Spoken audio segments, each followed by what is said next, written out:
com o voo 254 da Varig, que completou 30 anos.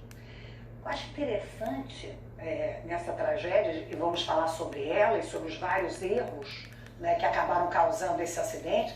Primeiro é a quantidade de sobreviventes, né? 12 pessoas morreram e 40 e tantas sobreviveram. Isso é uma coisa já impressionante num acidente. Entre os sobreviventes tinha um bebezinho ali de 5 meses. 5 mesezinho. Imagina aquela mãe. A mãe já contou muita história para ela. Essa menina hoje está com 30 anos, não lembra de nada. Mas a mãe já falou muito sobre o acidente. Ela foi tema de uma reportagem caprichada do G1, escrita pelo Lucas Vidigal. E aí a nossa equipe foi atrás dessa história, né? Foi conversar também com essa menina Ariadna. Vamos ao vivo à cidade Imperatriz do Maranhão. A repórter Júlia Souza está, portanto, com as duas sobreviventes. Com a filha, Ariadna, e com sua mãe, né, que falou, meu Deus, eu tô com o nenenzinho no colo, que vai ser de nós. Que bom que as duas estão aí. Júlia, boa tarde.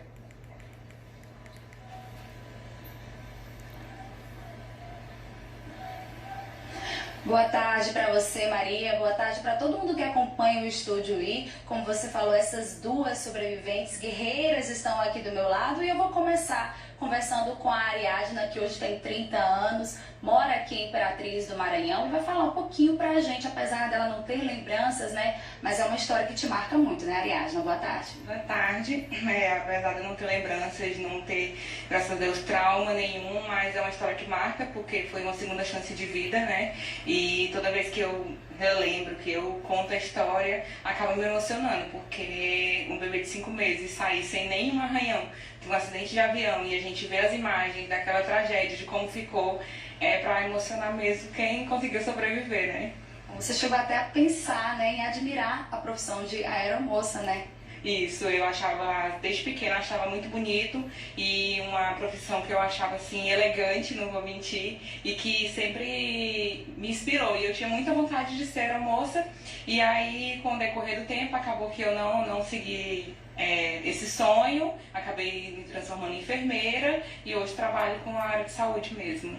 Bom, a gente vê que você tem no seu corpo, né, uma lembrança do que aconteceu. Ela tem uma tatuagem que tem um avião, mostra aí a volta ao mundo, mostra que isso pra você não é um trauma, é algo que faz parte da tua história, né? Isso, pra mim é uma vitória, não vou mentir, é um milagre que Deus fez na minha vida, porque daquela idade, daquele tamanho, conseguir sobreviver a uma tragédia tão grande, pra mim é um orgulho. E a gente fez a tatuagem, eu e minha mãe, pra marcar essa história e sempre ter como isso como um troféu na vida da gente.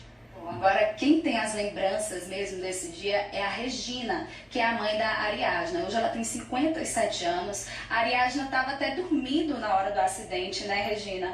Fala pra gente que lembrança que você tem desse dia. Olha, desse dia eu tenho uma lembrança assim muito forte na minha vida, assim, porque é uma lição pra mim, entendeu? Aquele voo é como se pra mim trouxesse tudo na minha vida, porque hoje eu tenho a minha filha que sobreviveu, eu fiz de tudo para proteger a minha filha, entendeu? Meu irmão também que estava comigo, e graças a Deus daquele acidente, tudo que eu hoje tenho só são lembranças, realmente, entendeu? Mas uma lição de vida para mim, para o que eu sou hoje, para o que minha filha é hoje. Então tudo de bom, não do acidente, mas sim o decorrer da vida após o acidente. Então, é uma bênção que Deus me deu e até agora, graças a Deus, é só o que Ele tem feito por mim. São bênçãos do acidente. E tudo o que aconteceu naquele dia, a partir daquela hora que eu peguei aquele voo, que eu entrei naquele voo, o que ocorreu durante o voo, o que o César Garcês falou pra gente, como você fazer para se proteger, como você fazer quando o avião cair, tudo que ele falou, tudo me dá uma recordação assim de alívio, porque tudo que ele fez eu protegi a minha filha e a minha vida. Tem uma pergunta do estúdio para você, Regina. Querida Regina, esse caso foi muito marcante porque vocês ficaram desaparecidos 44 horas, quase 48 horas. O Brasil inteiro estava, o que será que aconteceu com esse avião? A querida Mônica Waldvogel também começou a sobrevoar a área quando ela fala, parece que está ali o avião. E eu soube que houve um grupo que saiu andando, entre eles liderando, era um homem que era acostumado a demarcar a terra, e disse assim, gente, calma. O Epaminondas, tem aqui um rastro. lembram aqui dele? Aqui já passou gente, eu vou seguir onde já passou gente, vou pegar água para vocês. E ele chegou a uma fazenda junto com o seu irmão, salvo engano. Como é que foram essas horas, essas 44 horas que vocês estavam ali no meio do nada, esperando ajuda? Regina, boa tarde para você.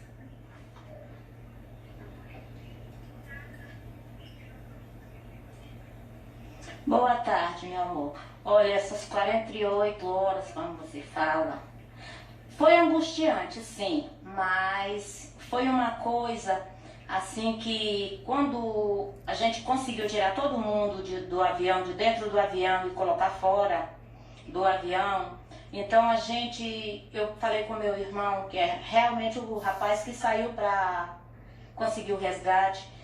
Eu falei com ele, eu disse, Afonso, sobe nessa árvore aqui, que a gente ficou do lado da árvore bem alta. Eu disse, olha, tem cipó, você sobe, vê se você consegue ver ao longo, para ver se tem alguma clareira ou alguma fumaça, alguma coisa que possa a gente se orientar e saber mais ou menos onde a gente está. Ele subiu, não conseguiu ver nada, ele disse, Regina, não tem nada. Aí eu disse, então, meu filho, você vai ter que seguir na mata, ver se eu acho a divisa de terra, alguma coisa pra gente realmente saber aonde a gente está. E isso ele fez. Pode reforçar. E aí, demorou umas 4 horas, depois que ele saiu, aí, depois que ele saiu, quando demorou umas 4 horas, ele voltou. Quando ele voltou, ele já voltou com água. Era uma lama, não era água, era uma lama. Mas, mesmo lama, deu para saciar a sede da gente. E aí ele foi e falou, Regina, tem divisa de terra. Aí ele disse que tinha ido até o final da picada. Quando chegou lá, ele só viu os marcos. Eu disse, então você volta amanhã e segue o sentido contrário, que aí você vai descobrir até onde vai. Só que aí eu decidi ir com eles. Não, ao invés de você ir procurar a picada, você já junta uma turma e já segue a picada para o lado oposto, porque vocês vão chegar em algum lugar. E isso ele fez. Eu queria fazer mais uma pergunta para a Ariadna, né? A Ariadna falou... A gente vai continuar aqui, porque tem pergunta do estúdio também para a Ariadna, que é a filha. Sim, Ariadna, desculpa, Júlia, eu fico atropelando a nossa querida repórter. Ariadna, então você não tem o menor trauma, você viaja de avião tranquilamente, gosta de viajar de avião, gostava de olhar para as comissárias de bordo, sempre achou lindas. Agora quero que você fale dessa mãe. Essa mãe tem uma cara de ser uma mãe coruja, protetora, te agarrou naquele dia quando você era bebezinho, acho que te agarra até hoje, não?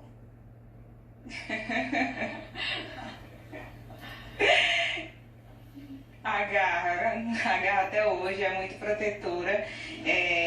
Quando eu lembro da história, eu me emociono muito porque se não fosse ela, se não fosse meu tio que localizou a fazenda, a gente não estaria aqui hoje. E isso me emociona muito porque eu devo a minha vida, assim, primeiramente a Deus, segundo a eles. Se não fosse a proteção da minha mãe, talvez eu não estaria aqui, talvez tivesse traumas.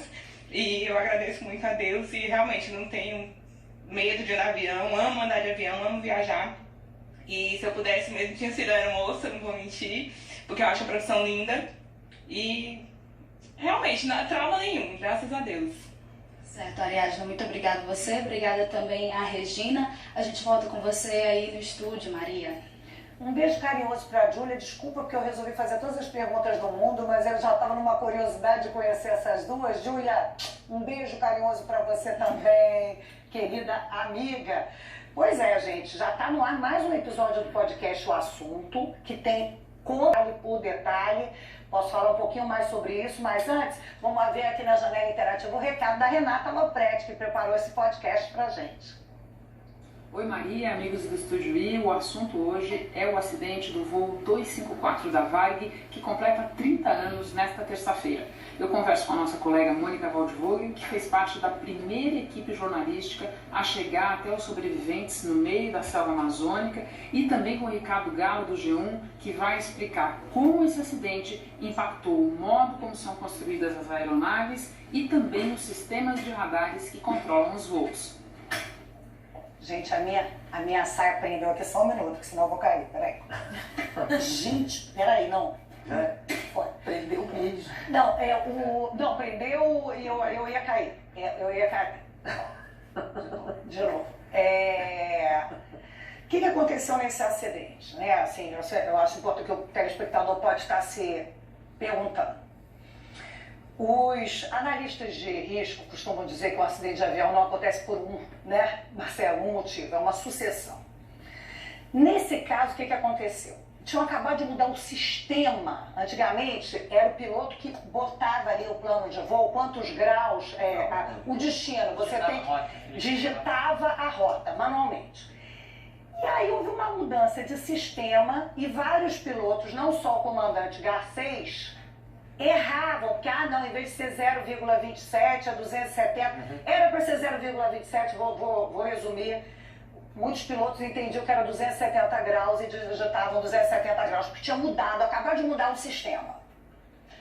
Então, o primeiro erro foi esse plano de voo, talvez não muito bem explicado para os pilotos, que não só o Garcês errou, mas outros vários. O segundo erro, e isso até o copiloto chama a atenção, tudo bem, ele errou. E o que aconteceu depois desse erro? Nessa perna de viagem, era um voo que saía de São Paulo com destino a Belém, parava antes em Marabá. Essa última perna entre Marabá e Belém deveria durar 50 minutos. E aí, como ele botou 270 graus em vez de 0,27, ele foi parar num lugar muito, muito longe. Foi pro outro lado, né? Pro outro lado, foi pro lado de Mato Grosso. Basta você pensar, se você bota 270 graus, pensando na razão do presidente, você vai pro sudoeste. Você saindo do Pará, você vai em direção ao Mato Grosso, que foi exatamente o que aconteceu. E qual foi o segundo erro aí? Diferentemente de outros pilotos que incorreram no mesmo erro, ele, em vez de logo dizer: errei, tá errado, estou no lugar errado, porque aí começou a gastar gasolina, a tal da pane seca, que é quando você pousa, porque tem uma hora que ele ficou voando tanto tempo, só que ele demorou, depois de reparar esse erro, mais de uma hora sem falar com ninguém, com a RA, entendeu? Tentando consertar sozinho o erro, né? E aí vocês imaginem que em dado momento, tem até o áudio, vão aí depois do podcast da Renata, desse piloto falando: gente, teve um erro, agora eu tenho esperança, né? Calmo e tal, eu tenho esperança que a gente consiga pousar. E aí as pessoas começaram a rezar o Pai Nosso. Não, e teve um outro problema. Naquela região do Brasil não existia monitoramento por radar naquela época. Então hoje, se isso acontecesse, se o avião saísse por uma rota errada, imediatamente a torre responsável entraria em contato com a aeronave e dizer: você está na rota errada, você não está indo na direção correta. Foi o que a Renata mencionou, que mudou completamente a estrutura de cobertura, né, de radares para monitoramento aéreo. Tem um livro do Ivan Santana que ficou conhecido por falar deste e mais dois outros acidentes importantes da aviação brasileira, que chama Caixa Preta, em que ele conseguiu entrevistar muitos dos passageiros, dos sobreviventes, assim como também no trabalho da Renata também, e que diziam que alguns deles começaram, que faziam esse voo com frequência, falaram assim: como é que o sol está desse lado se o sol era para estar do outro lado? Começaram a ficar preocupados. Perceberam? E para completar isso tudo aconteceu naquele dia do jogo Brasil e Chile, eliminatória da Copa de 90, da fogueteira no Maracanã, que em dado momento também eles pegaram uma rádio que estava transmitindo o jogo. Acharam que o piloto estava mais preocupado com o jogo e não percebeu esse tipo de obviedade. E as pessoas que morreram, lamentavelmente, eram as que estavam nos bancos mais da frente, porque com o impacto, ainda que o piloto tenha tido muita destreza, todos dizem, na hora de pousar, as cadeiras de trás esmagaram a da frente. Quem estava atrás, como a Regina e a Ariadna, sobreviveram. Quem estava mais à frente perdeu a vida nesse acidente que completa hoje 30 anos. Olha, eu vou fazer um breve intervalo, mas já aviso